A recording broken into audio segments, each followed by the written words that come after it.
সবাই ভাবতো যে বিরাট কোহলি আর রোহিত শর্মা যাওয়ার পরে কি হবে, এখন তো আরো বেটার আমার কাছে মনে হয় যে ইয়াংস্টার যারা এসছে। তো আমাদের ক্ষেত্রে এই চ্যানেলটা আমরা তৈরি করতে পারিনি যে প্লেয়াররা কিভাবে উঠে আসবে। তবে আমরা এখন মূলত ফোকাস করছি দীর্ঘমেয়াদী পলিসিগুলো নিয়ে, কারণ এটা তো অ্যাডহক বেসিসে হয়তো আপনার পারফরমেন্স খারাপ হচ্ছে, পারফরমেন্স আবার ভালো হবে। টি-20 তো আমরা আমরা মনে হয় টানা 4টা সিরিজ জিতেছি। তো ওয়ান ডেতে আমাদের আবার এই লাস্ট 2টা ম্যাচ আমি ফলো করেছি যে আমাদের কিছুটা অফ ফর্মেই দল আছে। তবে আমরা ফেডারেশনের বিসিবির সাথে কথা বলছি কিভাবে এটা নিয়ে কাজ করা যায়। তবে আমরা এখন মূলত ফোকাস করছি দীর্ঘমেয়াদী পলিসিগুলো নিয়ে, কারণ এটা তো অ্যাডহক বেসিসে হয়তো আপনার পারফরমেন্স খারাপ হচ্ছে, পারফরমেন্স আবার ভালো হবে। তবে দীর্ঘমেয়াদে আমরা কি করতে পারি যাতে করে আমাদের দলটা দীর্ঘমেয়াদে ভালো হয়, আমাদের যাতে করে প্লেয়ারের লাইন আপ নিয়ে চিন্তায় না থাকতে হয়, আমাদের যাতে করে একজন প্লেয়ার চলে গেলে তার অভাব পূরণ করতে 2-4-5 বছর না লেগে যায়। আপনারা দেখবেন যে যারা ভালো ক্রিকেট খেলুড়ে দেশ আছে, বিভিন্ন দেশ যেমন ইন্ডিয়ার কথা যদি আমি বলি বা ইউকের কথা যদি বলি, তাদের কখনো মানে প্লেয়ারের অভাবটা বোধ হয় না, একজন গেলে আরেকজন আরও বেটার একজন চলে আসে। যেমন ভারতের এখন যদি ওপেনিং দেখেন যে সবাই ভাবতো যে বিরাট কোহলি আর রোহিত শর্মা যাওয়ার পরে কি হবে, এখন তো আরও বেটার আমার কাছে মনে হয় যে ইয়াংস্টার যারা এসছে।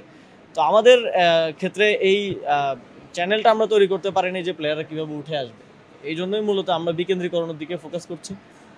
বিসিবিও ডিসেন্ট্রালাইজেশনের জন্য আপনারা দেখেছেন বিভিন্ন জোনে মিনি বিসিবি করার উদ্যোগ গ্রহণ করেছে, এবং আমরা ক্রিকেটে আশা করি যে এই উদ্যোগগুলো সফল হলে, এছাড়াও আমরা বিভিন্ন সরকারি দপ্তর সংস্থার সাথেও কথা বলছি, রেলওয়ে, সিটি কর্পোরেশন, তাদেরকেও স্পোর্টসে কীভাবে আনা যায়, তাদের একটা ক্লাব রান করার মতো তাদের বাজেট আছে, স্পোর্টস বাজেটও আছে ডেডিকেটেড, সেটাকে কিভাবে কাজে লাগানো যায় সেটা নিয়েও আমরা কাজ করছি, যাতে করে ভবিষ্যতে আমাদের এমন না হয় যে আমরা প্লেয়ারই খুঁজে পাচ্ছি না বা আমরা হিমশিম খাচ্ছি কোনো একজন প্লেয়ার অবসরে গেলে তার জায়গাটা পূরণ করতে। তো এটা একটা দীর্ঘমেয়াদী প্রক্রিয়া। এটা পারফরমেন্সটা আমি মনে করি যে এটা হচ্ছে টিম অফ ফর্মে থাকতেই পারে, আবার অন ফর্মে চলে আসবে, এটা একটা স্বল্পমেয়াদী বিষয়, বাট দীর্ঘমেয়াদী আমরা পলিসিতে কাজ করতে বেশি আগ্রহী। টিম সিলেকশন বা কোচ সিলেকশন এটা আমার কাজ না। প্রথমত এটা হচ্ছে ফেডারেশনের কাজ। ফেডারেশনের টেকনিক্যাল কমিটি আছে, ফেডারেশনের লিডারশিপ আছে, তাদের সাথে আমরা আগেও কথা বলেছি, নিয়মিত আমাদের যোগাযোগ হয়। কালকে ইভেন আপনারা জানেন যে কমলাপুরের স্টেডিয়ামে যে টার্ফ করা হয়েছে সেটার উদ্বোধন অনুষ্ঠানও আছে আমাদের কম্বাইনলি। তো এটা আমি আশা করি যে ফেডারেশন দায়িত্বশীলতার সাথে দেখবে। ম্যাচের প্রেডিকশন দেওয়াটা টাফ, কারণ সেখানকার গ্রাউন্ড থেকে শুরু করে বাস্তবতা কতটুকু আমাদের পক্ষে থাকবে। তবে হংকংয়ের সাথে হংকং আমাদের থেকে র্যাঙ্কিং অনেক এগিয়ে, এবং আগে যখন ছোটোবেলায় খেলা দেখতাম বাংলাদেশ 7টা-6টা গোল খেত হংকংয়ের সাথে, 6-0, 7-0 দেখেছি আমার যতদূর মনে পড়ে।